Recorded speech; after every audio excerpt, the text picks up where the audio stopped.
Welcome all to the Snail Trail 4x4 podcast. If you like going off-roading in Toyotas, wrenching on Toyotas, camping in Toyotas, and maybe even poking a little bit of fun at Toyotas, and of course, hearing about how fantastic wheeling and fixing tires is in Toyotas, then this is the podcast for you. That's right, ladies and germs. My name is Tyler, and joining me for another awesome, fun episode of the Snail Trail 4x4 podcast is the one and only Mr. Jimmy Jet and his magnificent socks. You like them? What is that, a cappuccino or is that ramen? They're ramen. They're ramens? Ramen. Nice. Oh, they are. Okay, yeah. I guess you can't drink cappuccino with chopsticks, huh? No, not really. But I could see how you would see it as cappuccino. It looks like the steam. It looks like the steam coming up. Yeah. Okay. But no, there's chopsticks up there holding the steam. Nice. I didn't see the chopsticks. The hard noodles. Yeah. Right. The steam noodles, noodly steam. Yeah, that's how they were cooked, probably. Gotcha. Yep. Cool, man. Welcome to the show. Thank you. Good to be here. Yeah. Nice to be in the studio again. Yeah, we've both been recording outside of the studio lately. So we haven't seen each other in like 2 weeks. I know. It's weird. It's kind of been weird. We got in the studio this morning. I was like, wait, how long has it been since we recorded? Yeah. It's been a while. Man, we both have some stories to tell. We do. And this is a Thursday episode. So it's this episode to be telling stories on. Absolutely is. That's why we do these Thursday episodes. But before we get to stories, we have a bunch of housekeeping to get to. We have a bunch of housekeeping. That's for sure. Yep. Yeah. Let's see. We have a giveaway winner from Septiembre. We have announcements for October and reminders. Okay. We have we won't do any reviews. I think we don't have enough time for that today. Yeah, we got a lot of stuff to cover. We've got some birthdays. We've got FNGs. We have me burping because I've been drinking C- already today. Let's see. What else do we got? Do we got other stuff? Other housekeepings? No, I don't think so. All right. Not that I have. All right. You ready to rock and roll then? Is everybody else out there ready to rock and roll? Where do you want to start? Let's start at this stuff because I like announcing winners. Okay. Wieners. I like talking about wieners. We have a fairly new guy. That's a winner. So, is that what FNG stands for? Fairly new guy. Yes. Gotcha. Okay. Close enough. Why don't you say his name because I butchered it the first time? It's a Jeremy, right? Jeremy. Jeremy. It's Jemray. Jamary. Jamary. Jamary? Jim. Yeah, sure. Jamary Reap. Reap. Yep. Yeah. Jamary Reap. We'll go with that. Cool. You won some gear wrench stuff. So a bunch of gear wrench bolt biter stuff, which is pretty cool stuff here. So congratulations, man. I'm fondling your items. So congratulations on that too. We will get these out to you. Look for an email to confirm your shipping address. And we'll get these winnings out to you. We'll ship them out with all the gift boxes this week. So, which brings us to gift boxes. They have not shipped out yet. We thought we were going to get those done, but I've been gone a lot over the past 3 weeks. Yep. And I've been moving. And you've been moving. So, we've been very busy over the past 3 weeks. So, but we do have plans now to get the gift boxes out and a schedule to get those out this week. So, gift boxes are going out. Maybe I'm really excited. The time this episode's aired. Ooh, that's true. Maybe. I think it is. Yeah. That'll be a temporary goal. Yeah, temporary goal. But yeah, Jamary actually is getting a gift box, so we can just throw them all in. Oh, one big box. Yep. Yeah. Cool. That'll work. So gift boxes. You have not responded to my email about if we have the correct address for you. Uh-oh. Get on that. Yeah, or it's shipped. One or of the it's other. Shipped, it's shipping to the address we have for you. So gift boxes. I'm really excited for this gift box. Me too. I've been playing around with one of my items. Oh. And it's fun. I've been playing with my consumable. Your consumable? The consumable. One of the consumables. Okay. Yeah. In there. Mm-hmm. That's fun to play around with, and it makes things go beep, beep, beep, beep, beep, beep in my house. So. Whoops. Why are you doing it in your house? Where else am I going to do it at? Outside. That's where my bar is at. Yeah, but your fire pit's outside. It is outside. I love that fire pit. No, I played with the consumable inside and then took it outside. No, that's worth it. Yeah, I understand that. Yeah, thank you. So we'll get to talk to you guys next week about the gift boxes, what's in the gift boxes, and then hopefully everybody will have received them by the time you hear the episode next week. Yeah. So for sure. Gift box tier is open this month. Yes, this is October. So you guys get to sign up over at iRate 4x4. And all your sign up options, the gift box tier is open until the end of the month. Make sure you get in for that if you're looking to upgrade for gift box. If you do move around tiers this month, make sure you go in and cancel your old subscription through your personal PayPal account. There's a section there on PayPal that's like your subscriptions. Go in there and cancel your old subscription. We cannot do it for you. So make sure you guys do that if you do any moving around this month, to go into your PayPal account and check out your subscriptions and make sure everything is the way you want it to be. Absolutely. And I like what you said on Monday's episode about please sign up before the last day, because Austin over at iRate is our gatekeeper for the most part about opening or closing those tiers. And he's not on the West Coast. He's central, and he does have children. So he will be out trick-or-treating. So, I just figured he was going to be out trick-or-treating because he is a kid. That could be. Yeah. He's going to dress up as, oh man, I just lost the name of the guy from Harry Potter, the big guy. Hagrid? Yes. He would make a good Hagrid. We need pictures. Anyways, he will be out trick-or-treating. So my guess is he will probably turn that off before he goes out. So just sign up before the last minute. Yeah. Just get in there. If you're interested in getting into that gift box tier, just do it now. Yeah. Plus, we already have one of the items for next gift box. We do indeed. We're ahead of the curve. Way ahead of the curve on this one. Yep. We did have an interesting idea come up. Speaking about tiers. Yes, I like this idea. You do like it. We haven't talked about it yet. No, we're talking about it right now. We are. There is, since the Monday episode with Blue Ribbon Coalition, seems like every time we talk with Ben at Blue Ribbon, we get a lot of interest of people like, how can we support Blue Ribbon more? How can we support trail advocacy more? And so I think what we're going to be doing is we're going to implement a tier, a tier on iRate that you can go to and sign up, and it'll essentially be a PayPal subscription. Yep. That'll be separate from your other snail trail tiers, but the money will get fondled. Your money will get fondled. It'll get funneled through Snail Trail, and we will donate 100% of the profits, anything like that. If there's any fees associated with sending it over, we'll need to pay for those fees, but the profits, any of the proceeds that come through that tier will get funneled straight to Blue Ribbon Coalition. Yeah. There'll be a little bit of work on the back end for us to figure that out, but I have an idea of already how to set it up. Yeah. So I don't think it'll be that bad, but yeah, I think, and you can sign up for multiple tiers on iRate. So the thing is that we'll probably just set up a whole nother tier for Blue Ribbon donations. Yeah. Or maybe we'll just say like, Offroad donations. Maybe every time it might not go to Blue Ribbon. Maybe we'll do something like, I don't know, we're venting it out literally right now. Yeah. I see us doing something like every 6 months we collect and then we donate to an off-road organization. We could do it in cadence with the gift boxes. Yeah, exactly. And so when the gift boxes come out, we can figure out how much money came in on the off-road thing. And then we can say, hey, for next gift box, we're giving to Cal 4, Corva, Blue Ribbon, whoever it is. And exactly. I think that for us, it's easier on our end to say like every few months, we're going to figure this out instead of every month, we're going to go through and figure out how much came in. Yeah. It also is going to be one of those things that you can sign up or leave at any point.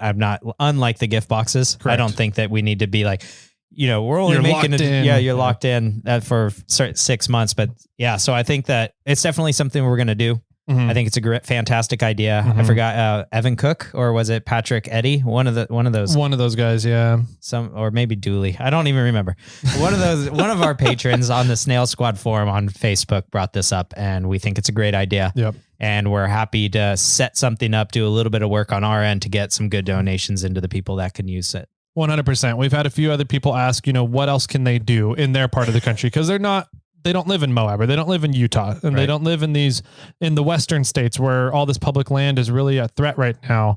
So what are some things you can do? Ben outlines them. I tried to get him to do a quick outline at the end of the episode on Monday, but the 5 things are litigation, So they need money to pay for lawyers to fight the lawsuits. Right. There's legislation.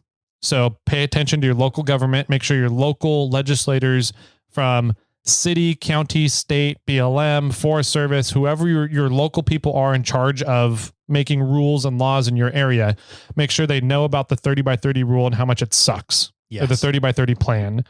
If you're not in a place that's in danger, the 30 by 30 is endangering everybody. So make sure they know about that and they're aware of it and how much it sucks, how much you don't like it. The third one is media. Yeah. So make sure that we're spreading the awareness, whether that's social media, whether that's newsprint, whether that's podcasts, whether it's YouTube. If you have some influence over people and you can spread a word, make sure that the awareness is being spread about 30 by 30, about what happened in Moab, about how much we're getting fucked on off-road recreation trails, and how much wilderness means wilderness, no people. I think that's a big thing. Absolutely. There's a ton of fucking people that support SUWA. And Ben even mentioned it. He went out there and ran into some people camping and was like, this campsite's getting shut down. You know that, right? And they're like, oh, you should bring it up with SUWA. They'll fight it. And he's like, SUWA's the one shutting it down. Right. People don't fucking understand what wilderness means. No, they don't. Wilderness means nothing. Nothing. They're only there for nature. Exactly. Nobody can go in it. Nobody should be in it. Like only wild animals and trees and vegetation. Yeah, exactly. So wilderness, which a lot of people think is a great thing, means nobody can go there. Yes. So if that's that, I think that needs to be spread. That awareness of what wilderness is needs to be spread a lot. So get into media, help spread that awareness, get industry support. So talk to the people you are ordering parts from. You're ordering camping gear from, you're ordering whatever you're doing in outdoor recreation space. Talk to that company and be like, who are you supporting? You guys don't be supporting SUWA because they're going to put you out of business. Right. You can't, REI should not be supporting the Sierra Conservancy, right? Because Sierra Conservancy is trying to make more wilderness areas, which means people can't go there, which means REI is going to go out of business because people can't go there and they don't have a reason to buy camping equipment anymore if these places are shut, right? Sure. Yep. Make sure that you're talking to the industries and getting industry support for understanding what's going on here. And then the last one is be an activist recreationalist. So as you go out on your trips, wherever you go, take notes of what you're doing, what you see, how many people you encounter, what the noise pollution is like, and report that back to Blue Ribbon and be like, hey, me and my family went out to this location. We didn't see another soul anywhere. Right. And Blue Ribbon and any data that you can give them, Blue Ribbon will file it away in that location. So if anything comes up in that area, they have data to fight whatever the claims are. Yep. They've got the ammo. Exactly. Because we can do the due diligence, help them to support their fight. Yeah. So any or all of those 5 things, it will go a massive, massive way if we can start getting everybody in the outdoor recreation space to start working towards those. Yeah. So that was a fantastic episode you recorded, by the way. It was, I always love sitting down with Ben. He's a wealth of knowledge. He doesn't say it in terms of like, no, we need to be doing this. You know, you were fucking crazy for not, what is what I'm saying. Yeah. But but he puts it in such a way that's like, it just makes sense. And like the stuff that the other side is saying, he's like, it's all fallacious crap. And he lays it out in a way that's very calm, very, very understandable, easy to understand. Yeah. It was a cool episode. There's a lot of stuff that was talked about in there. So I definitely think if you've only listened to it once, go back and listen to it 2 or 3 times. You're going to pick up something new every time. Yeah, I agree. So anyways, rant over. There's answering some questions about what you can do. Let's see. What else do we have to get through? We got FNGs and birthdays. Sweet. Fairly new guys. Fairly new guys. All right. So the FNGs for September, we have 2. 2? 2 of them. 2. Yeah. We've got Kellen Graves. Hi, Kellen. Hi. Thanks for joining. And Edgar Rodriguez. Awesome. Welcome aboard, Thank fellas. Thank you. Yeah. Awesome. Thank you for the support. Let's see. Now we're looking at 1-year birthdays for October, correct? Yes. Awesome. Okay. We've got Sam Hardy. Hi, Sam. Hi, Sam. Happy birthday. Yeah. You're highlighted in yellow, so I see you every month. And then we've got another one from Carrie Bednerick. Bednerick.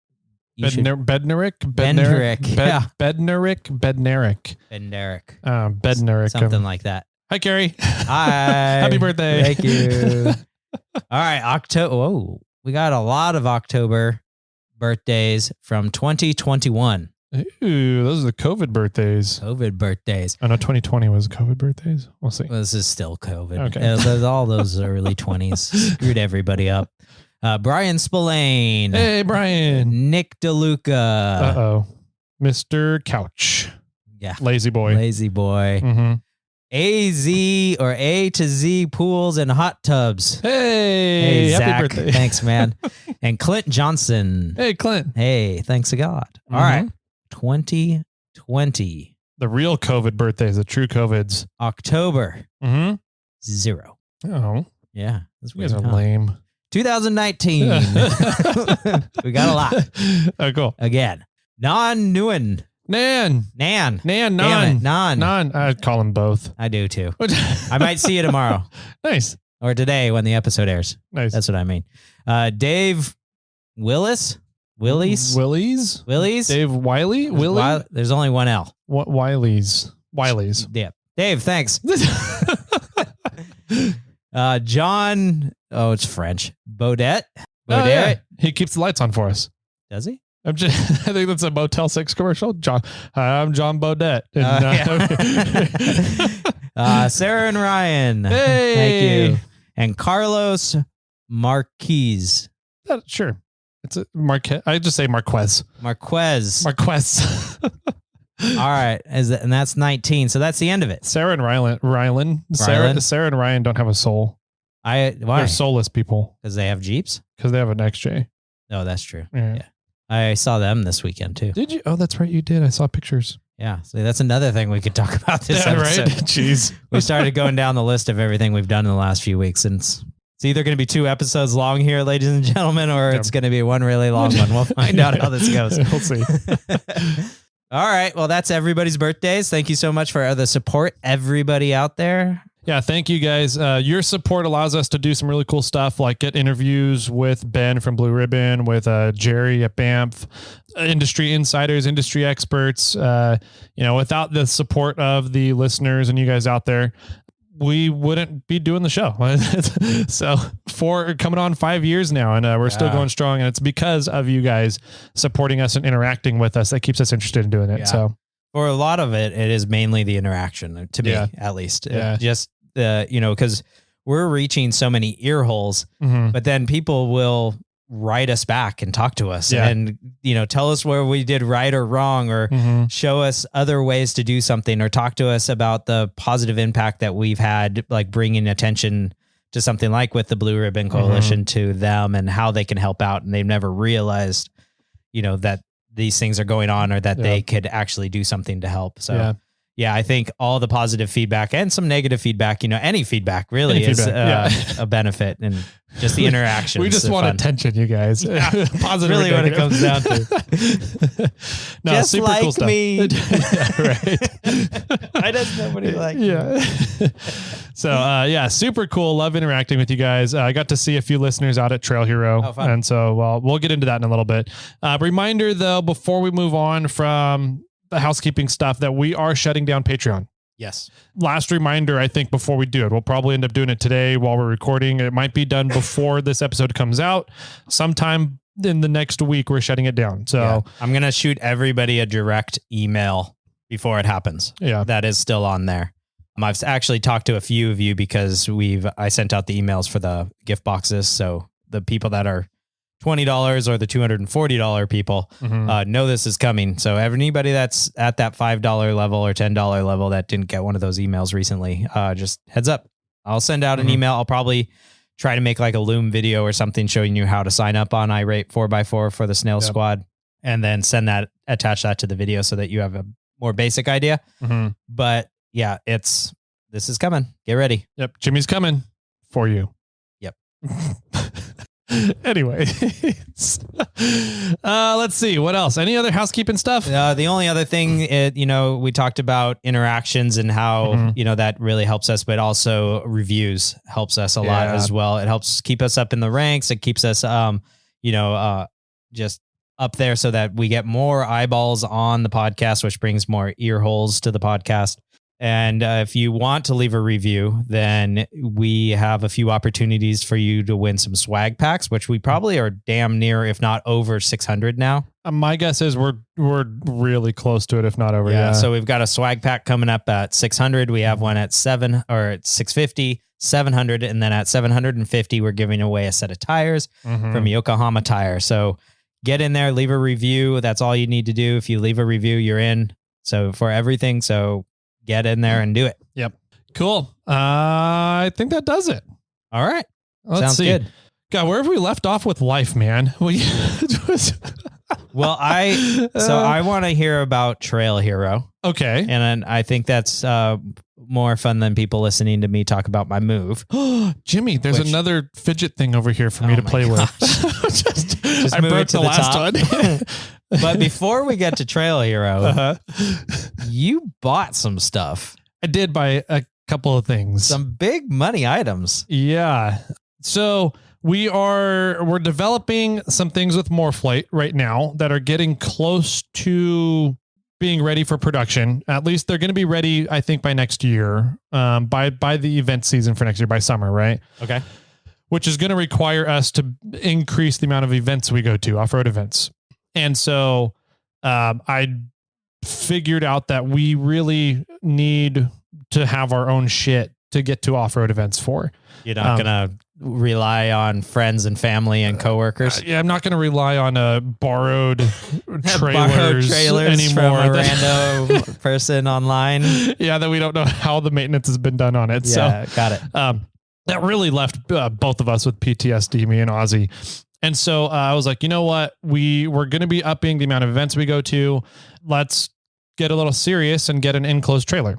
That way we can take a vehicle to the event, a show vehicle, and a ton of product. Okay. Without having to worry about the product taking up bed space or being left out in the open on trailers or anything like that, to be stolen on our way when we're stopped at lunch or something. And we can leave the enclosed trailer there in the booth. So the product stays clean, like down at Hammers or something. Yeah, right. Yeah. Where it's super freaking dusty all the time. We can keep the product semi-clean by keeping it in a trailer as well. So I went and got a 24-foot bumper pull enclosed trailer. Nice. Yeah. 14,000 pound trailer. So 14.5, I think is what it's rated for. So we can put a vehicle in it, and we're going to build some shelving into it, some power, solar batteries. There's going to be a whole bunch of stuff done to it. Sweet. So I bought that. And then I started realizing, I was like, I don't have the F-150 is not pulling 15,000 pounds. No, it's not. It does okay-ish with 8,000 to 9,000 pounds, but really it's pushing. If I'm having to go up any grades or anything, I'm melting that transmission as I'm doing it. And your turbo, apparently. And the turbo. I'm melting the turbos too. So I was like, we really need to get something for the business that can pull the enclosed trailer. And who knows, maybe we're going to end up getting a 35-foot trailer down the road too, where we can put two vehicles on. Sure. We had a need for it last week. So, who knows? So I was like, I really want to get something that will be able to pull whatever we want, whenever we want, not have to worry about it, is going to be able to drive long distances, be comfortable with, because there's going to be times when, Ozzy is technically our sales and event manager. So right. He's going to be going out to a bunch of these events without me. And so I'm like, I want him to be safe. I want him to be comfortable. I don't want him, getting tired and driving off the road in the middle of the night. So I was like, let's go look at some bigger tow vehicles. And so I started looking into F-250s and F-350s. Yep. Mm-hmm. And so the main priorities are towing capacity and comfortability while driving, right? Okay. Mm-hmm. So I started looking at some 250s, and the tow capacity of most F-250s stock, without any like tow upgrades or anything, is about 14,000 pounds. Okay. I was like, so that would work just fine with the enclosed trailer. But if you're like at its max, they're at its max now, right? I'm like, I don't know if I really I want something that's going to be overbuilt for what we're going to use it for. Got it. Yeah. For safety reasons, liability reasons for the business. So I was like, okay, so how do we get this tow capacity up more? Ford has tow packages that you can put on the trucks. Okay. And they can, an F-250 with the tow package on it can get up to 22,000 pounds towing bumper pull. That's awesome. And about 27,000 pound gooseneck or fifth wheel. So fifth wheel gooseneck, similar for tow capacities, right? Right. So about 22 bumper, 26 gooseneck. I was like, okay, that's pretty nice. But then I was like, I kind of really want a long bed. Yeah. Because the 6.5 beds they're fine for what they are, but like if we're using it for event stuff and like going down to hammers, where on these bigger events like King of the Hammers, like Trail Hero next year, where we're taking multiple employees out, we really need some more bed space as well. Okay. And just so we don't have to worry about it, right? So I was like, I really want a long bed. Apparently there are no F-250s at any Ford dealers in the state of California with a long bed. What? That's what I was told. They're sold out? They don't know Ford dealer in the state of California. They don't make them. I think in order to make them, you have to special order them that way. Because everybody wants a 6.5. Everybody wants a 6.5. The long beds are hard to sell. Yeah. So the F-250s, everybody orders the 6.5s, and that's what they keep on their inventory for dealers. Okay. If you want a long bed, you really got to get up into 350s. Yeah. And I was like, well, okay, what's the difference in a 350 here? About $15,000 to $20,000. And tow capacity is not that much different. Like that's weird. With the tow upgrade, the tow package on an F-350, it brings your tow capacity up from 22,000 to 24,000. Yeah. Bumper pull, and gooseneck is 28,000. So it's like 1,000 pounds more on the gooseneck and 2,000 pounds, maybe 1,500 more on the bumper pull. That's weird. I'm like, interesting. Why? Okay. Why is it? So why is an F-350 $15,000 more than a 250? Yeah, exactly. I was like, amenities at that point? Amenities, maybe? Yeah. Nice. I don't know. But if I want a long bed, I have to go to the 350. If you want to get it now. If I want it now, right? Yeah. And I don't want to wait for it to be built and everything. So I was looking around the lot and they had one 350 long bed that was an XLT. Okay. So the trim packages are pretty much XLT, Lariat, Platinum. Got it. Available. Platinum is everything. Lariat is pretty close to everything. And then XLT is much lower, right? There's a big jump between XLT and Lariat. Right. Clifford's an XLT. Nice. So, but I think that's before they had Platinums. Yeah. So right. It was only one step down. Yeah. So the, what was I saying? The 350 long bed on the lot, and versus a 250 short bed. And the 250 was an XLT as well. And with the tow package, I'm looking at them. I'm like, they're not, I don't know. They're nice. I don't think the 350 long bed is worth the $15,000 extra. No, I don't. Yeah. Yeah. And I was like, the interior packages, the cab, the comfortability, everything is the same pretty much between the two trucks. Right. You're just paying an extra $15,000 for the 2,000 pounds towing. I'm like, it doesn't make sense to me. So I was like, okay, I'm looking at this 250. I'm like, okay, let's test drive these, go check them out, blah, blah, blah. They drove very, very similar. I didn't notice a difference. The long bed obviously has a bigger turning radius, but sure. I was like, all right. So, and then I noticed as I took the 250 out that they had a 350 dually. Oh. And the dually comes standard with long beds, the 8-foot beds. Oh, interesting. So I was like, that's a big ass truck. It is a big ass truck. That's a big ass truck. I still need to be able to like drive this around town because I'm going to sell the F-150. Right. So I still need to be able to drive this around town. Is that going to be a pain in the ass to do with a long bed dually 350? And so I was like, I just wrote it off as it's too big. Sure. Too big of a truck. I'm not, that's not going to be doing a thing. So I was pretty close to being settled on that 250 short bed. And they were pulling up something. Oh, they were starting to pull my credit and to go into the purchasing of the 250. And they were like, hey, we're pulling some other credit right now. It's going to be about 20 minutes. I was like, okay, do you mind if I go out and look at that dually? Just like go through the cab and everything. They're like, sure. So they gave me the keys. Yeah. And I went out and sat in the cab and started looking around. I was like, it's fucking nice in here, man. It is super nice. There are so many more amenities, and it was a Lariat. Oh. Yeah. So the thing though is that it was packaged as an ultimate Lariat. What's the difference? It's pretty much has all the options of a platinum without the exterior badging of a platinum. So there's extra like little chrome accents on a platinum. The tailgate gets platinum plastered across the back of it, right? Yeah. But all the interior amenities, the cab, the cabin, the driver stuff, all of that is like the same between a platinum and an ultimate Lariat. Got it. So you're getting all the bang, but none. Well, it's a mullet. It's a mullet. Yeah. It's a good way of putting it. You got the business side up front and the cab, but you don't have the party on the outside. Exactly. In the back. Yeah. Yep. And so I'm looking at this. I'm like, fuck, man, it's got the air. So the F250, the XLTs don't have air conditioned seats. Right. No heated steering wheels. Oh my gosh. Just heated seats. How does someone survive? I don't know, man.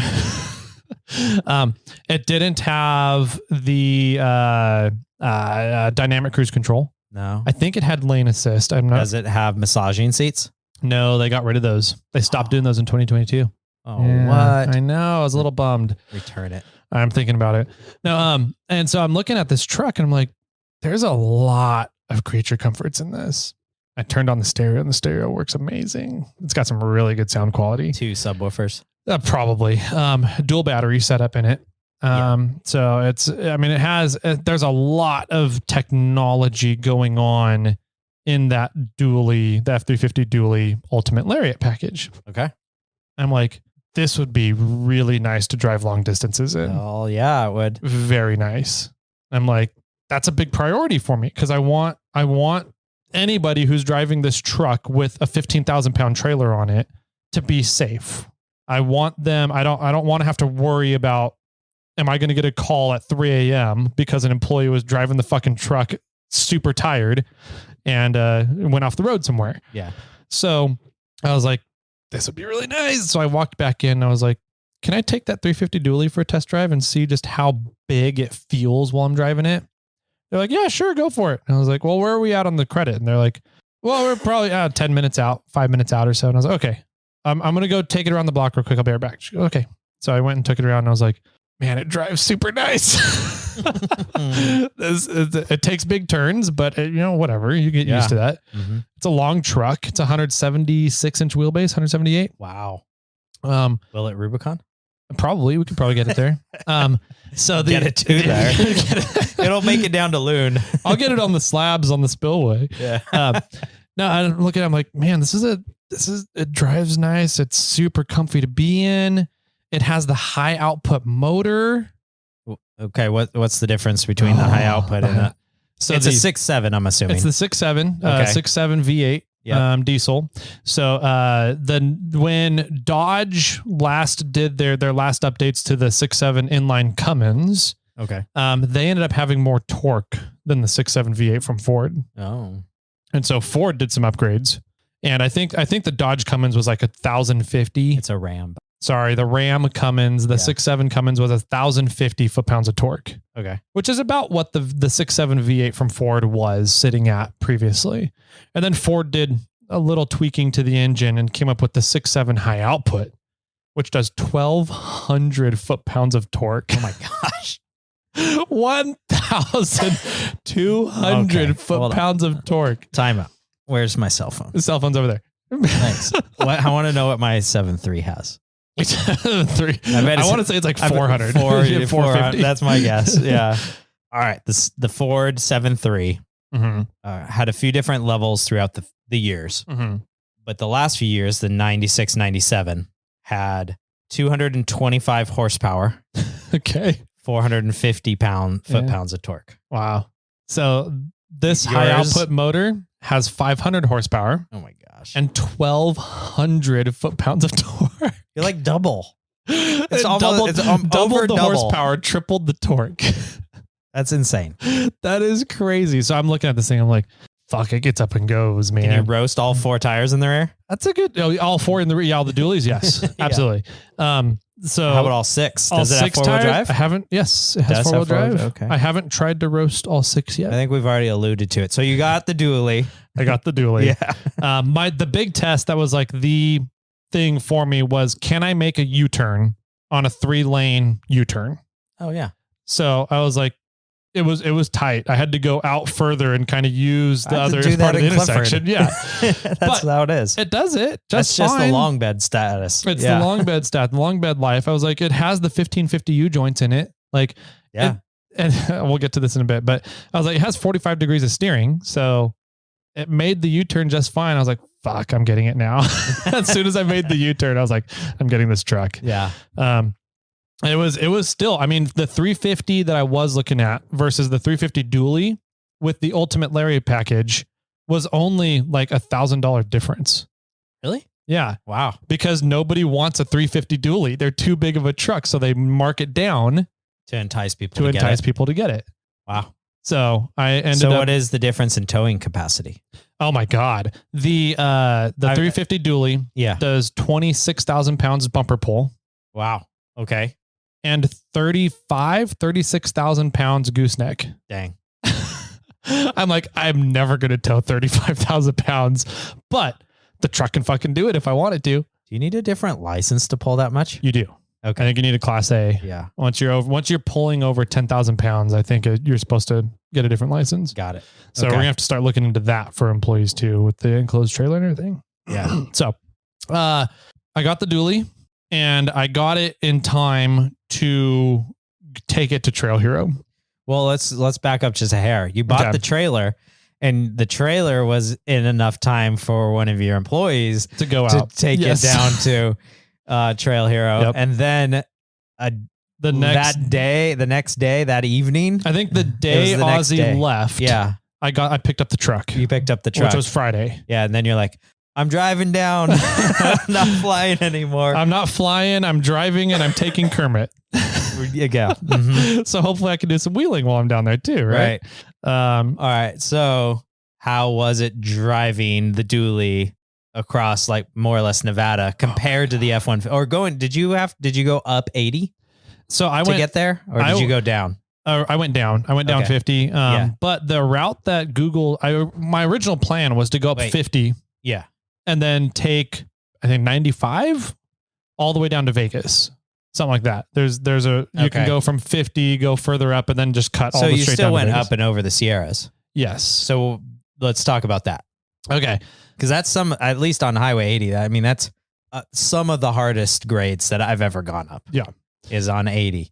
50 is a little bit more gradual, I feel. 50 is a little more gradual. It's more spread out, right? Yeah. So there's a couple of good grades on 50, but there's more spread out than 80 is, and Donner Summit is. Yeah. Echo Summit is the 50 side. Truck didn't give a shit. No, I bet not. No. The 4Runner and trailer, my guess, weighs about 9,000 pounds in total. Yeah. And the truck didn't care at all that it was back there. Wow. It was amazing. Where your F-150 or... The F-150 would be like 50 miles an hour up the grade. Yeah. 50 miles an hour. If that, I'd be lucky. And the transmission temp would be like 250 degrees by the time I get to the top. So, the truck didn't care. Transmission was at 210, 212, 212 degrees. Coolant temperature was 200, maybe 205. The engine oil temperature was about 215, 218 at Echo Summit up there. Wow. So yeah, truck didn't care, that we were going up there. What was really, really impressive about the truck though, was once I got into Nevada and Utah, and the speed limit goes up to 75. Yeah. Clifford can't do that. Oh, really? It can't. I mean, it probably can. I just don't. And it can. And when I did that, I blew 2 high pressure fuel lines. Fair. Which I also do allude to possibly the gas that I was getting. Yeah. Because I always stop at Chevron. I don't know why. But I do know why. I had a mechanic a long time ago tell me that when he rips apart an engine, he can tell the difference from somebody that uses random gas anywhere and somebody that always goes to Chevron. Interesting. Okay. And so since then, I've always gone to Chevron. Okay. I don't know if that's a true fact or not, but I've said because that's what you're doing, yeah. So when I blew those high pressure fuel lines, we were stopping at random gas stations. Okay. And then the next year when we went to Moab, I only went to Chevron and I didn't blow anything, but I also wasn't really trying to push the truck as hard because I didn't want to get stranded again. Yeah. Right. But I think the gearing is not there for me to get. Well, there's a combo.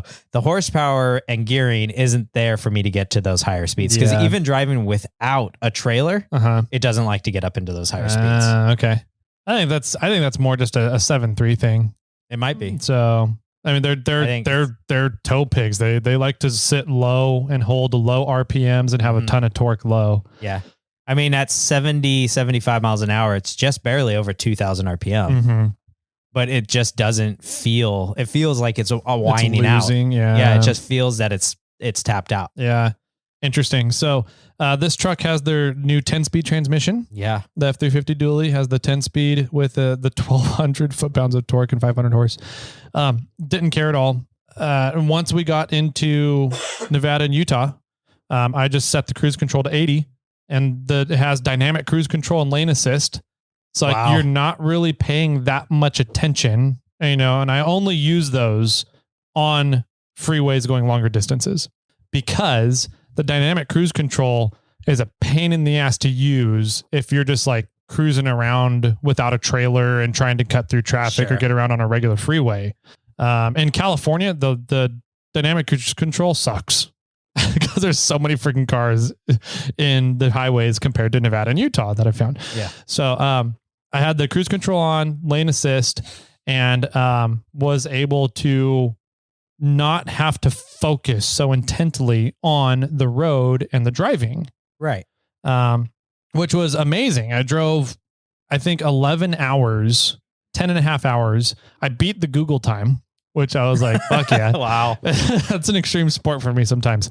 I beat the Google time getting from my house to San Hallow. Well, and that's a little impressive too, because especially in California, Google doesn't know you're towing. And it probably figures that your average speed is the 70, speed limit at 65, 70. Yeah. It probably sets it at speed limit. Right? Speed limit, yeah. The timing. So in California, you are forced to be going a little slower than what Google thinks you're doing. Yeah. And I kept it 65 through California, a safe speed for what everything was. And then as soon as I hit Nevada and Utah, I was up to 80. And then there was a lot of times when people would be in front of me, and they're just slow. And they're going 75 or 70, whatever the speed limit is. And I'm going a little faster. And so I'd get stuck behind them and end up being at like 65 miles an hour or something like that. To get that truck to get up and go and pass people with a 9,000 pound trailer, doesn't care. Oh my gosh, dude. I can go from 65 miles an hour to 90 miles an hour before I'm done passing the person. Dang. It's amazing. That's impressive. So, you see a clear spot in the road and you just put your foot down and the truck, just 1,200 foot-pounds of torque, just goes, okay, whoop, and just shoots past the person. You get past them and I'm like, that I love the performance of the truck, and it's safer too, because you can get up and make risky maneuvers way safer. Right. Where if you're in Clifford, you're like, I guess I need can't 3 miles to pass. Yeah, or I can't. Yeah, or I can't. I'm just stuck behind this person now. So it was amazing driving that truck from Sacramento down to San Hallow. That's awesome. Very, very happy with it. I beat the Google time, showed up in San Hallow about an hour earlier than people were expecting me. Dang. So that was cool. And then do you want to get into the trip back now or talk about Trail Hero? I think we should talk about, let's stay in a linear fashion. Okay. So I got down there Tuesday around, I got a call from Amber Turner. Okay. Saying her starter stopped starting. Oh, she needed a starter? Yeah. So I asked her, well, where's your starter? She goes, what? I was like, your starter. Yeah. Use a starter. She goes, you mean a screwdriver? And I was like, that's not a fucking starter. Use a hammer. Use a hammer. I got a 3-pound sledge I use as a starter. So anyways, gave her some grief about that. And then she called a bunch of auto parts places in St. George as I was going through St. George. So I stopped and picked up a starter for her. And then got in, I covered it in Morphlate stickers. Awesome. And I was like, they had a Morphlate starter. It was great. So here you go. Just the box or the starter? The starter itself. Oh my gosh. Yeah. So I don't know if she ever took them all off, but she immediately installed it on the Samurai, and there might be a ton of Morphlate stickers underneath her Samurai on the starter now. That's funny. The Samurai starter, the 1.3 liter, is a bigger starter than the 22 RE starter. Wow. Yeah. Maybe I should buy a Samurai starter. Right? Just put the 22 RE plunger on it and be good. But anyway, so I stopped in St. George and did that. So that took a little bit of time, but I made it to St. George before Google said I was supposed to. Wow. So that's impressive. Yeah. Got in San Hallow, said hi to everybody. And just kind of hung out for the evening. They were just getting ready to start dinner when I showed up. So they were getting ready to start cooking dinner, and just kind of hung out, and it was fun to see everybody. It was kind of the same group of people that we camp at Hammers with. Yeah, exactly. Yeah. So we I think it was that night. It was either that night or the next night. I forget which night it was, but somebody came into camp and saw that we had a fire going in our fire pit. Sure. And they decided to do a Sobe bomb in our fire pit. Without telling anybody? Without really telling very many people. Man. Yeah. And so everybody's like, oh shit. They saw drop the Sobe in there. And was it a real Sobe? It was a Sobe bottle. Yeah. Surprisingly. Okay. So I haven't seen that in ages. Right. Must be a Utah thing. Maybe. So the Sobe bomb goes off, and everybody's like, getting out of there, and everybody's having a good time with it. So he did another one. He brought 2 bottles of random person, right? Yeah. So brought 2 bottles in, does it again. And we're like, okay, that's fun. It's fireballs. It's, it's fun. Yeah. We're out in the middle of the desert. Shouldn't be any problems. We're in a fire pit. And we had fire extinguishers around. So, apparently, Utah State Parks saw these big ass fireballs going off out of our campground, and, sent somebody over in the morning. Wow. Okay. And why not at that night? I don't know. Yeah. Well, I was kind of confused why they didn't send somebody over at night too. But in the morning time, they sent somebody over, and apparently they complained to Trail Hero as well. So Rich Klein got a hold of us and was like, "You guys can't be doing that." And we're like, "Hey, sorry, as a random person came by the camp. They're gone now. They're not around anymore. If we see him come back, we'll say he's not allowed to be in our camp." And they're like, "Okay, cool. Don't do it anymore. You can't be coming back, and you have to leave now." And we're like, "Got it. Sorry." Yeah. So that was interesting, getting kind of in trouble with the Utah State Parks. Yeah, sure. Although technically we were in the developed campground, in the developed campfire pit. There's no rules about how big you can have your fire. It just says the fire has to be in the pit, which it totally was. So I'm like, maybe is 10 feet in the air still in the pit? That's where it's emanating out of the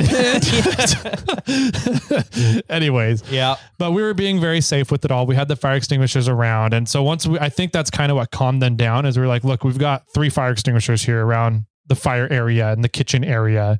We're very safe with it. And they were like, okay, don't do it again. We're like, okay, sorry. Yeah. We won't. That guy's gone. Yeah, so we didn't, and and that won't happen again. Yes, exactly. Interesting. So that was a fun experience. Sorry, Rich, if that put any grief on you. So, let's see. We had that. That was Tuesday. Wednesday, we went out and did some trail riding. Okay. Yeah. So we decided to go out and do Melt's Mile. Never heard of it. Which was kind of fun. It's a very long trail. It's probably the longest trail at San Hallow. Oh, okay. And Morphlate sponsored it this year. Oh, cool. So it was the Morphlate Melt's Mile. Didn't another company sponsor it too? I think Milestar did, yeah. Okay, yeah. But they didn't have any banners up on it. Lame. So I was like, Martin, come on, man. Yeah. It could have been Martin's Melt's Mile. Yeah. Martin from Milestar's Melt's Mile. Yeah, you're right. So anyways. All right, we'll go with Morphlate. We had the Morphlate Melt's Mile run going on. And I guess Melt's Mile is Amber's white whale, she called it. Okay. Which means she's never been able to finish it. Got it. Because she keeps rolling the Samurai. on it. There's some pretty big ledges, and there's one spot where you have to climb a big ledge and then make a really tight turn as you're climbing another ledge. Oh, wow.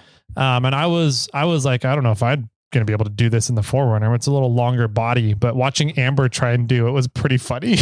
Did she do it? She did it. She got up on the second ledge and then used the short wheelbase of the Samurai to wiggle her way to get pointed up the second ledge, and then just yeeted the Samurai, launched it up the ledge. Wow. It was pretty fun to watch. But she made it. Didn't roll over. Yeah. Good. And so it was fun to be up there. We went up and we pulled off of Milt's Mile at the LCQ for Trailbreaker. They did the LCQ for Trailbreaker on Tuesday, but they were letting side-by-sides go up LCQ. Oh. The qualifying for Trailbreaker, the qualifying route, that had side-by-sides going up it on Wednesday. So I pulled over up at the top there and hung out there for about half an hour watching. Glenn Plake was voicing, doing the announcing. The announcing. Thank you. And we watched one guy roll over completely sideways and get just super jammed up in there. We watched another guy snap his whole front end, his axle shafts and everything. Dang. Left the chat. So after that, we were like, oh, let's go finish Milt's Mile. Yeah. And so I got back in the Forerunner, and Lenny LePage, Mr. Ford fucking Rock Ranger, got in his Ranger, and we went and sat up at the top of the parking area for the LCQ. And we sat there for about 15 minutes and we're like, where the hell is the rest of our group? Yeah. And so Lenny gets out and goes back to where we were parked, and he goes, they're all gone. I was like, what do you mean they're gone? They didn't go up Milt's Mile because we were right there. Right. And he goes, I don't know. You and I are alone right now from our group. And I was like, what the fuck? Yeah. Where'd everybody go? What happened? Apparently everybody decided that if we went and finished Milt's Mile, we would not be ready for the gala in time. Okay. So they all turned around and went back to camp without telling me or Lenny. Oh, wow. So what'd you guys do? We were like, well, we've never done this trail before, so let's turn around and go back to camp. So me and Lenny turned around, went back to camp, and on our way down, we bypassed the section that's like that double ledge. Okay. But there's another kind of really narrow spot that it's a ledge with a squeeze. So you kind of have to climb the V-notch to get up the ledge. And then right on the other side of the V-notch is another little 3-foot ledge. So you have to be really careful about where you're placing stuff. If you're narrow, you just go right through, no problem. Got it. But Lenny and I have wide axles. So we had to climb this V-notch ledge to get up and over this notch. And then as you're exiting, you climb the next ledge. So we're coming down this obstacle now. So you have to come down the ledge and get really far. You have to get really far driver in order for us to climb up and over the V-notch hump. And Lenny didn't get far enough driver coming down the ledge and got jammed up in a hole at the bottom of the ledge. Oh, no. And he was getting to the point where he was either going to roll the rig or something. And we were like, okay, we need to pull you backwards. Right. I don't have a winch on the front of the Forerunner. Yeah, that's right. Okay. But Lenny has a rear winch. Oh, yeah. That worked. So it worked out perfect. I thought I was positioned in a very safe spot with the rig because the cab was perfectly level. Yeah. And so I was like, cool, I'll lock everything up, turn the engine off, and we'll sit here and let Lenny winch himself backwards to me. And I get out of the Forerunner and I'm jumping down 4 or 5 feet out of the Forerunner. And I'm like, that's weird. This doesn't. And so I get in front and I'm looking back at the Forerunner. It's totally twisted up in like this downhill section, but like one tire is on this little hump before the ledge. And I'm like, this is probably not the best spot to keep the Forerunner in. But I was looking at it, I was like, I'm super impressed that the cab is perfectly level right now. Yeah. And so that's the picture I posted on Instagram. I saw it. Yep. With the winch line coming off. I was like, well, let's see if it holds here. It's sandstone, so it should have plenty of traction. Yeah, yeah. So that's pretty cool. The suspension was doing its job. The suspension did its job awesomely. Cool. And so winched Lenny backwards. He winched himself backwards. And then we got him redirected to be further driver. So he didn't go in the hole. He straddled that hole and then it lined him up better for the hump, the V hump next. And then I did the same thing. And The nice thing about being second in line is you get to watch all the mistakes the first person does and pick the correct lines. So I made through no problem. But apparently while Lenny was stuck in that hole, he snapped an axle shaft. Oh. And we didn't know about it until the next day. We got back to camp and he was leaking a ton of diff fluid out of his side. And I was like, you probably just broke an axle seal. So he pulled it apart the next day, and sure enough, his whole axle shaft was split. Like it was like a long split. The shaft split in half, like lengthwise. Oh, wow. Super weird. Yeah. But he ended up going down to Yukon at the vendor show and he had 30 stock 30 spline shafts. So he upgraded 35 spline shafts and got 35 spline stub shafts and from Yukon. So he made a nice purchase there and upgraded his axles tremendously, I think. Dang. Congrats. Yep. So we were doing that while he was kind of doing that. We were playing around and talking about his stub shaft. I made a realization. I have the same stub shafts in the front of the 4Runner, in the front axle, that my F350 dually uses. Oh, really? So if I ever break a stub shaft, I can just pull the stub shaft out of the dually and use it on the 4Runner. Worst case scenario. Yeah. That's pretty cool. I thought that was kind of funny coming to that realization that day. Yeah. So that was Wednesday. Wednesday night was the gala. Yeah. And the gala, oh my God, that was amazing. Was it fun? The gala itself, I could probably do without it, but it was an amazing networking opportunity. Yeah. So I got to meet some really cool people at the gala, and we'll talk about one of them in a minute. But the gala is supposed to be like this VIP dinner, right? Sure. So the vendors and other supporters of Trail Hero, local legislatures and politicians get invited. It's a big fancy networking thing and a way for Trail Hero to say thank you to everybody who's working to make this event happen. Right. So it's supposed to be like dress up, be fancy kind of thing. Okay. So when I heard that it's supposed to be fancy, I went and bought some neon green suits off Amazon. I saw photos of these as well. They are the most incredible suits I've ever seen. So they are a bright, obnoxious. Like if you're standing in the sun, everything around you glows neon green. That's what they are. Yeah. But I was they were $60, $70 for the suit. That's it. Yeah. Pants, jacket, and tie. Okay. So I thought it was going to be like some shitty quality. Yeah. Like the Hawaiian shirt I have with the 4Runner on it. I thought it was going to be like that. Okay. Where the seams are all going to be ripping. It's a one-time use thing. Yeah. It's actually pretty decent quality. Okay. Yeah. Nice. So, A+, 5 stars would recommend. If anybody's looking for a super obnoxious neon green suit, let me know. Can you choose any other colors? They have a bunch of different colors. Yeah. Okay. Maybe I'll need to get a yellow color. Yes, you should. They have one. I'm pretty sure it's like a banana or canary yellow, something like that. Excellent. Anyways, so we wore these 2 suits. I got one for me, one for Ozzy. And then Ozzy's wife wore an obnoxiously bedazzled green dress. Excellent. And so we have us 3 from Morphlate going to this gala.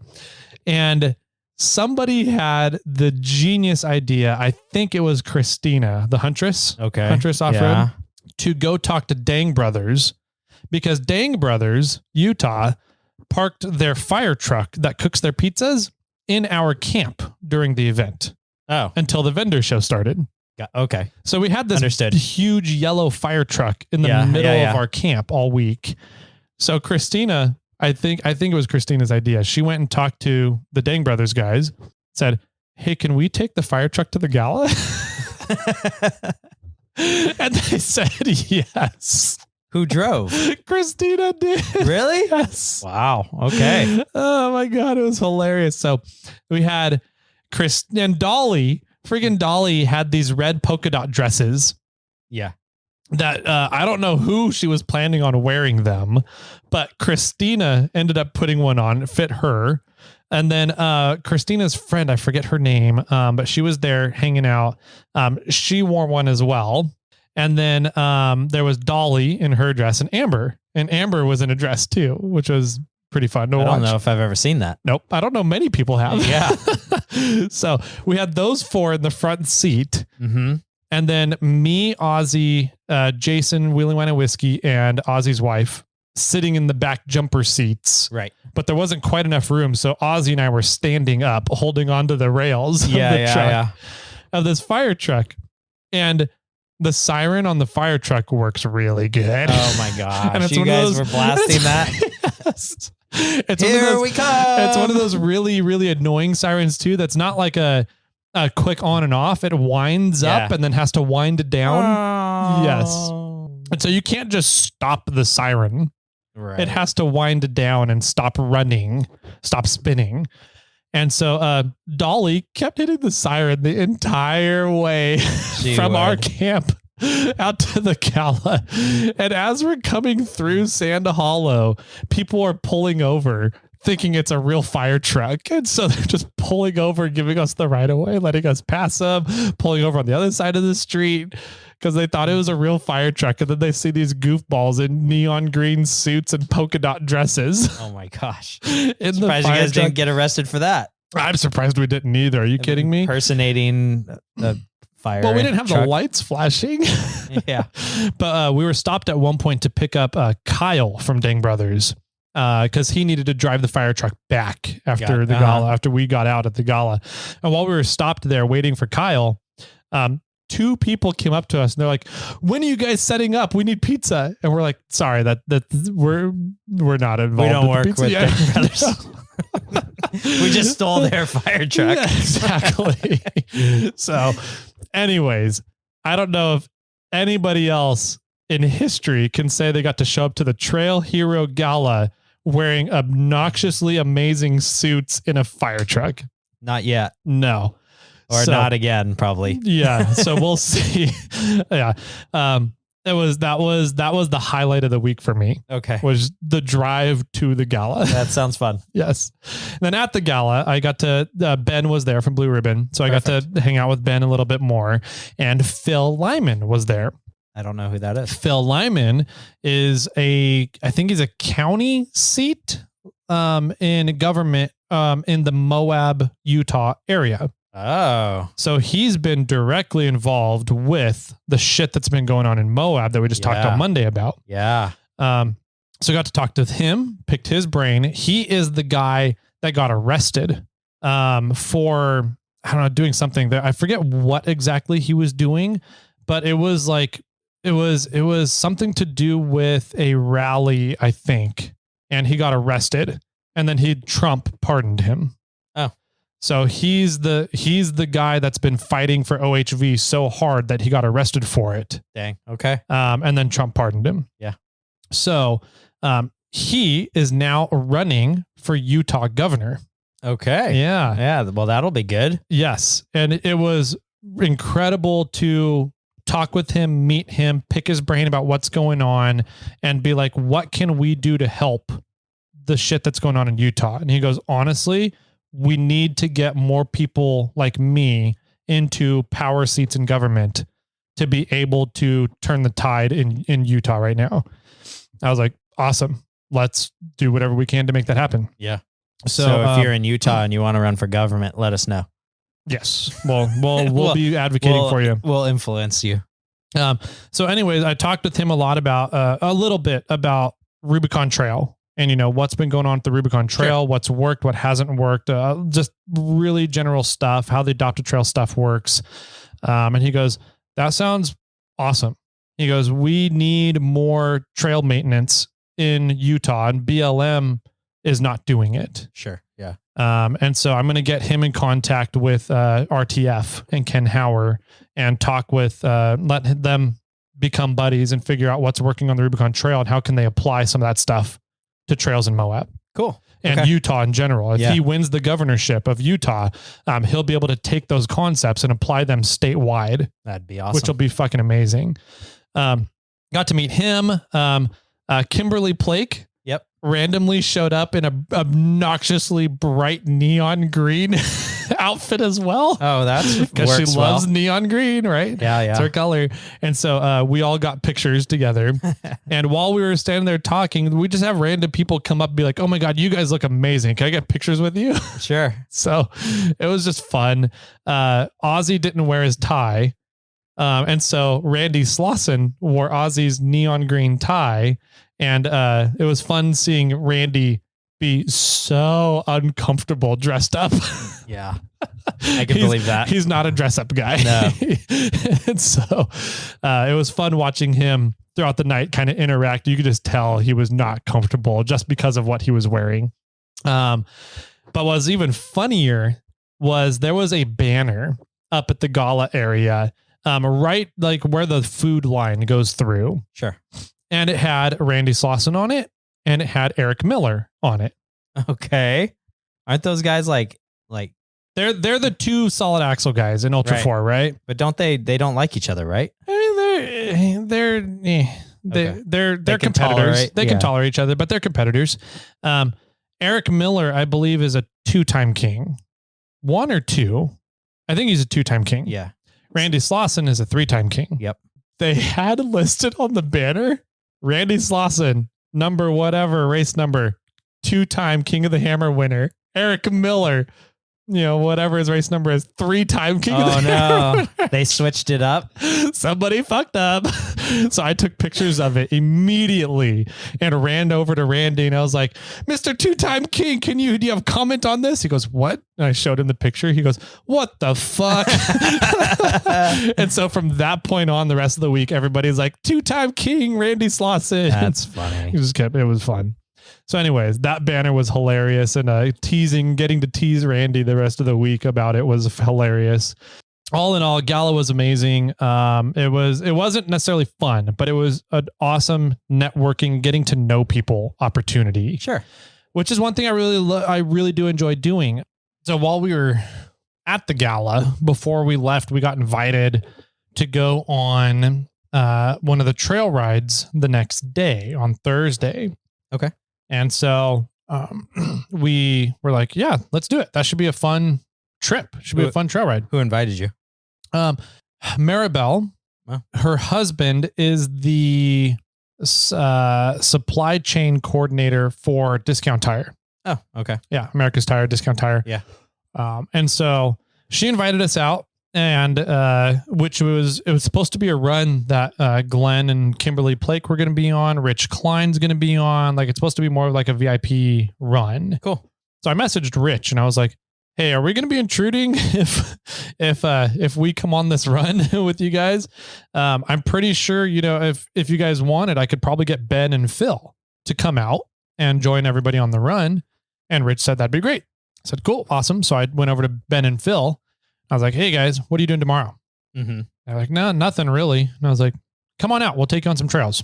Mm-hmm. And so Ben and Phil came back out on Thursday. Cool. To ride with me to go do Milt's Mile with this kind of VIP group run. Sure. So you threw him in your 4Runner? Yep. Okay. So Phil took the front passenger and then Ben took one of the rear seats. Yeah. And so we started going out on the trail. We got up to the first obstacle on Milt's Mile, and there was a huge traffic jam. Oh no. 40 vehicles, something like that. Wow.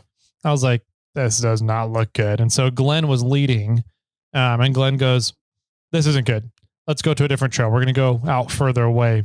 And so we went over to Long Range, I think it's called. Cool. Okay. It's a way out there trail. It's about an 8, about the same difficulty as Milt's Mile.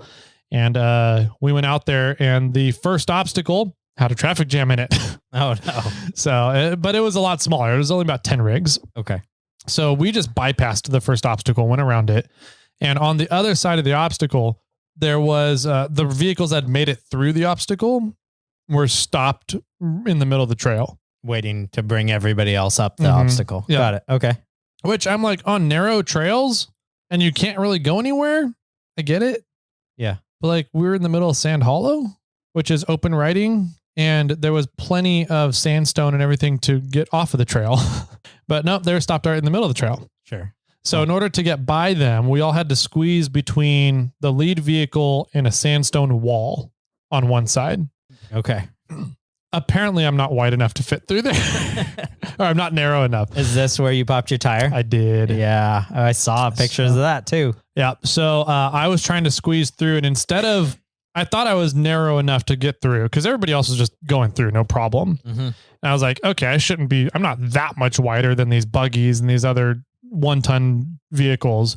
So I just went through, and instead of turning my tire to climb the wall and just go through a little off, I just kind of went through, and apparently I went through with a little too much speed, and I caught a little protrusion on the wall and ripped a 4.5-inch gash in my sidewall. Wow. Yeah. Well, I guess the Yokohamas are not invincible. They are not invincible, apparently. But I immediately heard it, and then I heard it, as you roll, it goes. Yeah. I was like, oh, we have 5 seconds to get to level ground, guys. And they're like, what? I was like, don't worry, we're going. So I zoomed up. We made it up the second obstacle really quick. And then I pulled off. There was a little sandstone area at the top of the second obstacle, made it up there really quick, pulled off there. And sure enough, went out and looked, and I was like, yep, we're not going anywhere. Right. I was like, sorry, Phil. But it was really cool about it. I got to chat with him about like the VIP runs they do on the Rubicon, taking out judges and legislators and everything out on the Rubicon. I was like, honestly, if you want to get people involved and show them what we're doing out here, this is what you do. Take them and have them experience what it is like to be out here. Sure. Like what we're doing with you and Ben right now, taking you on a trail ride. And he goes, yeah, that totally makes sense. And then we broke down. So we took Phil and put him in with Glenn. Nice. Up in the front, up in Glenn Plake's buggy, Kimberly's buggy. Yeah. Kimberly had something to do, so she couldn't be on the run that day. Kimberly's buggy, Glenn's maintenance job. Yes, that Glenn is the mechanic for. Yeah. So Phil got to go up and be with Glenn. I told him, I was like, you're going to like going with Glenn. Glenn is super knowledgeable. He's super involved with the community. He's a world-class skier, Glenn Plake, right? I'm trying to describe Glenn Plake because he's like, didn't seem to know who Glenn Plake was. Yeah. I was like, okay, whatever. And so I jumped forward a little bit. I ran into Phil on Thursday night at the vendor show. Okay. And Phil goes, dude, that was Glenn Plake. I was like, yeah, that's what I told you. It was Glenn Plake. He goes, I didn't put 2 and 2 together. I went home after the trail ride and I looked up Glenn Plake on the internet. He goes, that's Glenn fucking Plake. I was like, he must have watched some Warren Miller films when he was younger. I guess, yes. So he knew once he saw the pink mohawk, he goes, that's who I was riding with today. Yep. Yes, that's who you were riding with today, Phil. Wow. Okay. So anyways, Phil had an awesome time. Good. Loves the off-road community, loves the event.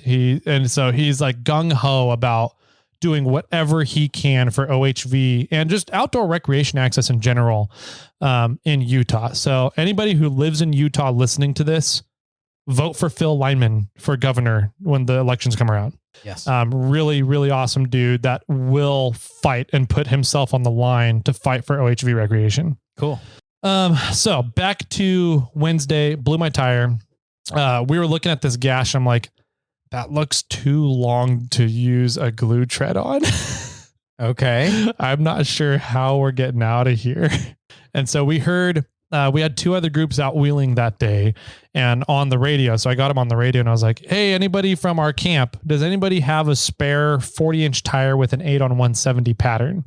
Nobody, crickets. I'm like, okay. So I took a glue tread patch out and figured out if I turned it cockeyed and go from corner to corner, we can cover the gash. Okay. Not leaving a lot of room for error though, huh? No, not leaving a whole lot of room for error. So pulled out the glue tread. Ben starts taking phone calls. That dude is always on the phone taking phone calls. I'm like, that he puts in a lot of work for Blue Ribbon, being the executive director there. So Ben went off and started taking phone calls and everything. And Ozzy and I went to work on repairing and patching the tire. Got it all patched up, filled it up to 14 PSI, didn't have any leaks coming out of it. And we're like, sweet. And so we turned around and went back to camp. Yeah. So that took a while to do because we were trying to find a tire. And then we realized that I didn't have any more glue in my glue tread, my tire repair kits. Since you used it all on the trailer tire? Since we used it all on the trailer tires from the week before. And so Ozzy had to go in his buggy and run back down to the vendor area to break into the Morphlate trailer to get some more glue tread kits and bring them back. Got it. I was going to say, Andy's not terribly far from you. Why didn't you just call him? Right. Call Andy up. So yeah, we got the tire all patched up, and I'm impressed for having a 4.5, almost 5-inch gash in the sidewall held just fine. Wow. So I'm very impressed. How much maintenance did you have to do to get it to there? Because there's a lot of stuff on the side of the tire. Mm-hmm. I had my 4.5-inch grinder with me. Okay. And so I ground off the OKOH in Yokohama. OKOH. I think I ground all that off. I ground off 2 or 3 of the shoulder lugs. And then had to smooth down. That's kind of got some texture down near the bead as well. And so ground all that down, had to prep it really thoroughly, get all the dirt off, all the oil, all the residue. And then I actually messed up putting the patch on the first time. Uh-oh. And so it was leaking. So I had to pull it off and redo it. And then once we got it prepped properly and not trying to rush it so that we could stay on this trail run, once we were just kind of like, we're not going on the trail run anymore. Yeah. Let's just get this done right and get back to camp because we have to be at the vendor show.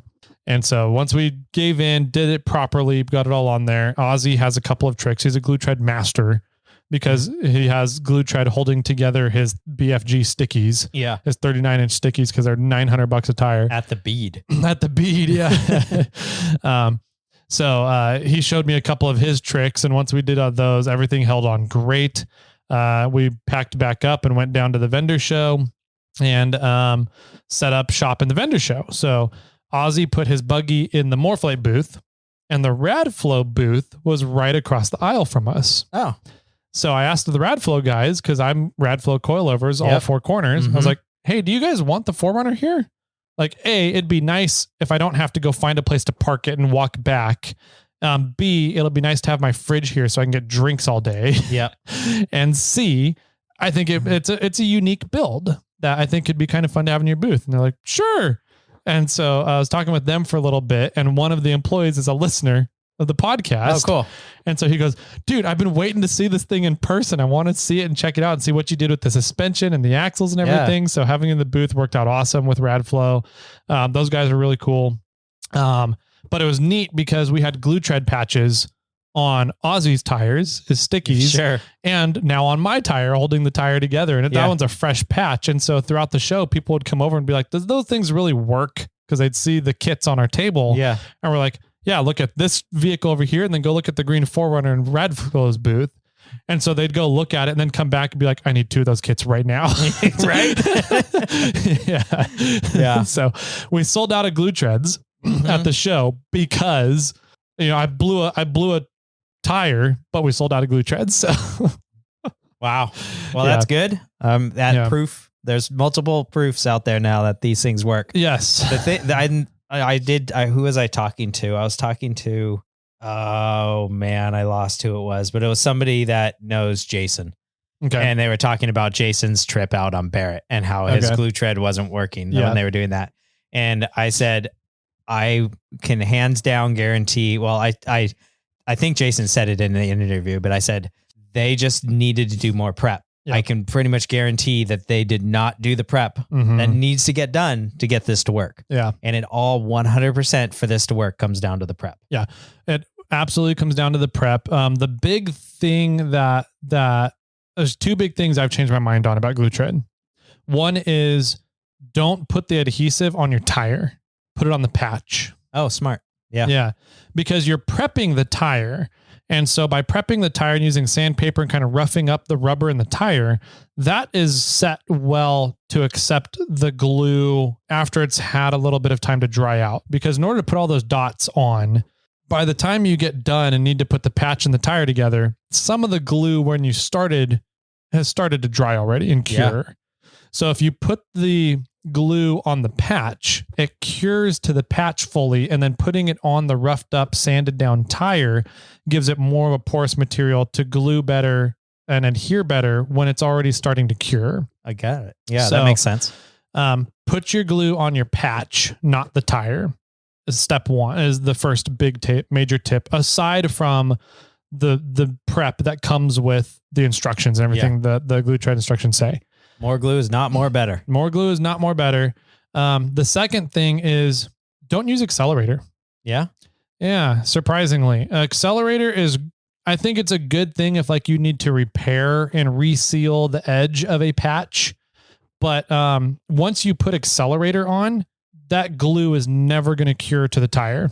And so I think that the accelerator, having the accelerator and using the accelerator just gives you too much of a possibility of messing up your preparation. So, or maybe use the accelerator like 5 minutes after. Maybe. Yeah. It's like the accelerator is something you want to do dead last. Sure. That's the last thing you ever want to do. But the thing about putting the glue tread patches on, especially with a big gash in your sidewall, is you're never going to get it the first try. You kind of have to let and the other third tip is let all the air out of the tire. Pull your core, pull your valve core. That way, as you're putting it on, you don't have any air still trying to come out of your hole in your wall, your sidewall, and messing up the glue. So, after you get the patch on, you want to put about 2 to 5 PSI in your tire and see if there's any air coming out or leaking anywhere. If there is air coming out leaking, let all the air back out of your tire, pull the valve core, let all the air out, and then put some glue in those areas that it was leaking at. And if you've already sprayed accelerator there, the glue is never going to hold. Right. So I'm pretty sold now on just never using the accelerator. You have to sit there and hold the patch there longer. You have to hold it 5 to 10 minutes rather than 10 seconds. Yeah. But that's what I was going to say. Even that, not using the accelerator it only takes 10 minutes to 15 minutes at total. Most, yeah. For it to dry. Mm-hmm. So it's not like if you're in an absolute emergency time situation, then okay, you could use it. But most of the time when we're out wheeling, this sucks, but it's 15 minutes here and there isn't that bad. No. Yeah. So I'm probably not going to be carrying accelerator anymore in my repair kits, but it held great. We put air 14 PSI in it on Thursday late morning, and the tire wasn't flat until I got back from my radio nerd fest Sunday. Oh, so it held 14 PSI for 4 days, whatever it was. So anyways, got us back to camp, got us off the trail, got me on the trailer, and made it home just fine with air in the tire. Cool. So with a 4.5 inch gash in my sidewall. Man. That's impressive. Yeah. So, after Thursday night was just dinner back at camp, hanging out with people. Okay. And then Friday I left super early. I meant to leave by 5. Somebody moved my trailer straps and didn't tell me where they put them. Yeah. So I had to go hunt them down for an hour and a half, but I ended up making it out of there at 6:30. Nice. And then drove home. On the way home, I stopped at Shields in Sparks, Nevada. What's that? See, I'm not the only one, you guys, that doesn't know what Shields is. Shields is a really, really awesome store. Okay. Outdoor recreation galore. Oh, okay. It's like a Cabela's kind of thing. And it's in Nevada. Okay. So you can buy ammunition. Yep. You can buy all sorts of stuff. Yeah. At Shields. And they have a big Ferris wheel in the middle of it. Wow. Yeah, it's a big place. Holy cow. Okay. So a lot of really cool stuff in Shields. Some amazing. I think I had possibly the best Philly cheesesteak I've ever had in my life at Shields. That's saying a lot. I know that Philly cheeses are one of your favorite. They are. They're one of my go-to items to test restaurants. Got it. Because it's really hard to mess up a Philly cheesesteak, but it's also really hard to make one amazing. Okay. So it's a good, safe thing. But if they make an amazing one, then you have a really good judge of whether they're a good restaurant or not. Okay. I like it. I have there's a few of those like pad Thai if I go out to like a Thai restaurant or something. Like usually if I ask them for pad Thai, I'm testing their restaurant. Yeah. Gotcha. Yeah. I'll remember that. It's going to be code from now on. Yeah. You're going to ask for a pad Thai and I'm going to be like, can I get a Philly cheesesteak? Exactly. Yeah. You're like, what restaurant are we eating at? Yeah. So like that one around the corner just over here that has like random Italian, Mexican, and like Asian food at it. Yeah. That one's fun. But yeah, on the way back, I took the extraterrestrial highway. Yeah. Okay. Don't take the ET highway if you're towing. Oh, is it windy in one lane? No, it's very, very straight. Very straight for long stretches, but it's about 220 miles without any fuel. Oh. When you were like, am I going to make it? So that F-350, the dually has a 50-gallon fuel tank. Wow. So it has that's a lot. I have 650, 700 miles not towing and about 550 to 600 towing, which I was like, plenty, right? Sure. But I've never been on the ET highway before. And so I got on the ET highway with about 230 miles left in the tank. I was like, no problem, right? Sure. Yeah. There's going to be somewhere or before 230 miles. 220 miles to Tonopah. I pulled into Tonopah with like 10 miles left on the gas tank. I was like, oh, that was close. So call AAA and get some gas out there. Right. Yeah. Have to wait 8 hours for them to show up with some fuel. And then they would bring gas and not diesel. And I'd be like, God damn, I got to wait another 8 hours to get diesel. Yep. So anyways, ET highway, cool highway. Very barren, nothing out there, long stretches of nothing but straightness. A lot of birds. I must have hit at least 6 birds. Serious? I know I hit at least one. I saw the feather fluff go from one of them, but there was trying to run across the road or what? They're just on the side of the road, and as you're driving by, they just decide to fly off right in front of you. And yeah. I swear. You just didn't veer a little bit and try to take him out with the trailer? Trying to fishtail the trailer around at him. Yeah. I swear. I guess in a dually, it's not as easy. No, but I swear I hit 6 birds. I count like there was some very close. I was like, I had to have hit that one, but I never saw feather fluffs. I did see one feather fluff. It hit my A-pillar on the driver's side right up at the top. Oh man. And I heard it. I heard the thunk, saw the feathers, saw the bird fall to the ground with my mirror. I was like, well, I know I got at least one. But ET highway, make sure you go with extra fuel and realize it's about 220 miles with no gas at all. And then pulled into Shields, spent about an hour and a half in Shields, and then had my lunch there as well. And then Google decided not to take me down Highway 80 out of Reno. What? Yeah. What did it want you to do? Go down to like Carson City and down 50? It wanted me to. So on my way out of California, it took me up, I think it was called like Jefferson Pass.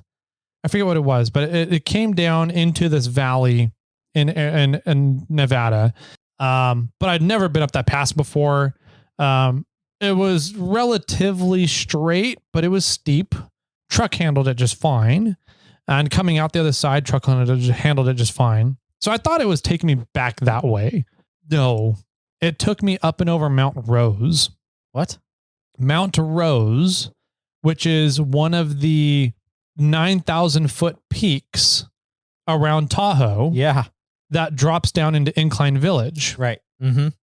Notice I said it drops down to Incline Village. Incline Village is already like 7,000 feet, 6,000 feet. So, interesting. Yeah. And I was like, I didn't understand what was happening until it was too late. And I can't turn around. I'm like, well, I guess we're just stuck going up this really tight, really windy, really steep road. And I just kept going up and up and up and up and up. And finally the peak is at 9,000 feet at the top. Wow. And then I see a sign that says 9% grade for the next 6 miles down. Oh my gosh. Like, what the fuck? What? Why Google? Why am I going this way instead of Google 80? Needs a towing swipe thing. Like, yes. Are you in a car? No, I'm towing. I'm towing something. Yeah. Dude, it was the F-150 would have died. Yeah. You would have been off a cliff. I would have been dead. I would have been dead. The truck would have been burned down. Everything would have died. Trying to take the F-150 up Mount Rose.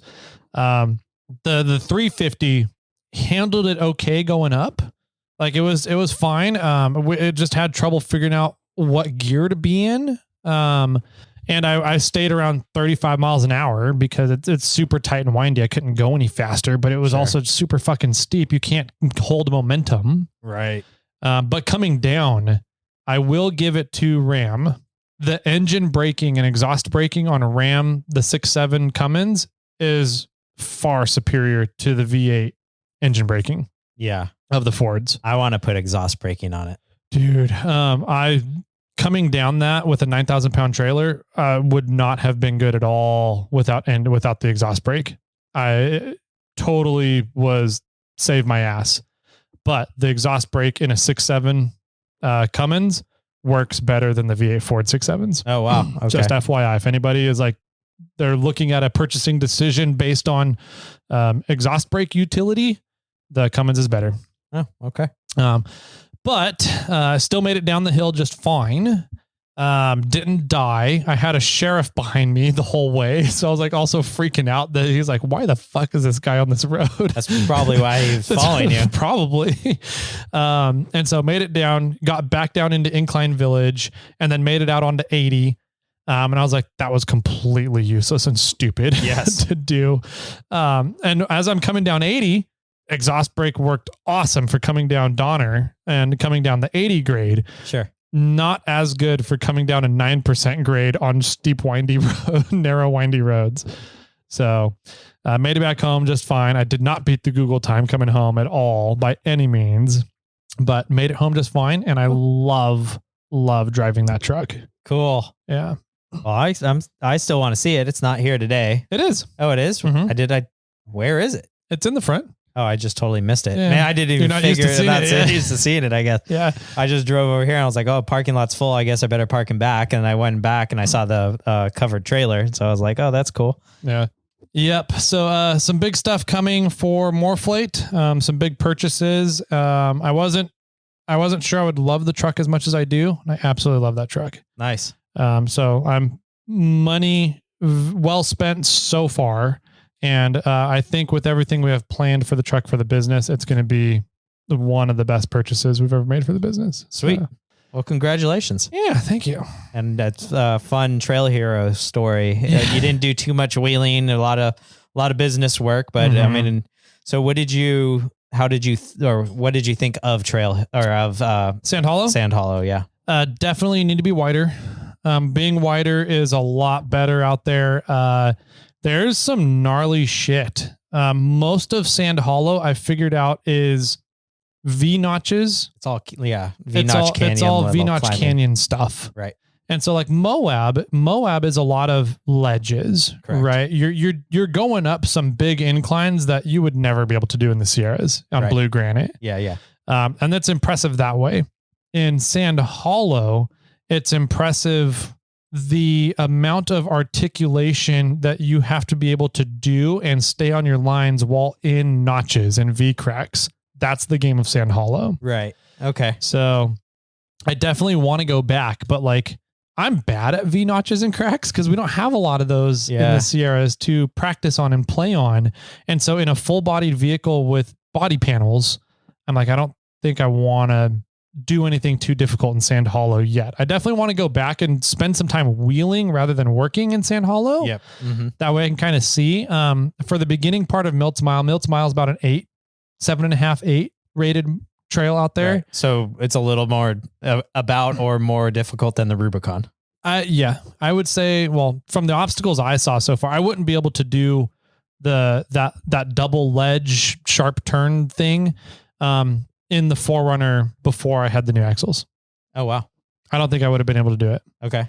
It was just too tall, too top heavy. I had to get really off camber to get up and around that and finagle my way to get positioned to get up the second ledge. Yeah. But it's different wheeling. It's a different style. It's V notches and cracks. Right. So if that gets your juices going, Sand Hallow is awesome. Right. Yeah. Cool. Well, sounds fun. Sounds like a good trip. Mm-hmm. If anybody quick has trip. it was a quick trip. It was a quick trip. 2-day turnaround, which I wish I had more time out there, but yeah, I had other commitments I needed to get back in town for. Right. If anybody has any questions or comments about everything that Tyler has done in the last few days, you can always find him over at Tyler@snailtrail4x4.com or 4x4 Toyota Tyler on Instagram. If you want to get a hold of me, I'm Jimmy at snailtrail4x4.com or snailtrail4x4 on Instagram. Sweet. I like it. We've got voicemails, we've got emails, we've got Instagrams, we've got Facebooks, we have irate 4x4. Lots of really cool ways, fun ways for you guys to get in contact and interact with us. We love the interaction with you guys, all the listeners out there, out at events, whatever it is. So keep that coming. And Jimothy, you have any final words for everybody out there? Well, we're supposed to go wheeling this weekend, but it sounds like you don't have a tire. I have a plan. Okay. And with that, my friends, keep crawling.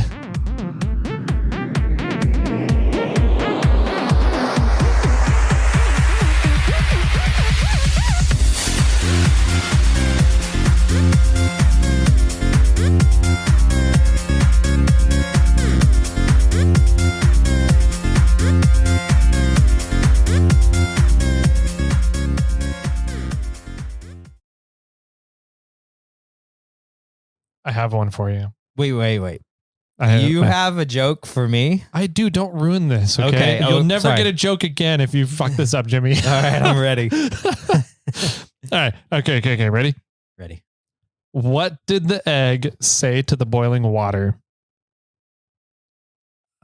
Something about hard boiling. It's got to be. I don't know. I don't know if I can get hard. I just got laid this morning. Not bad. Is that going to be appropriate? Are you going to cut that one out? I don't know. Probably not. Okay, good.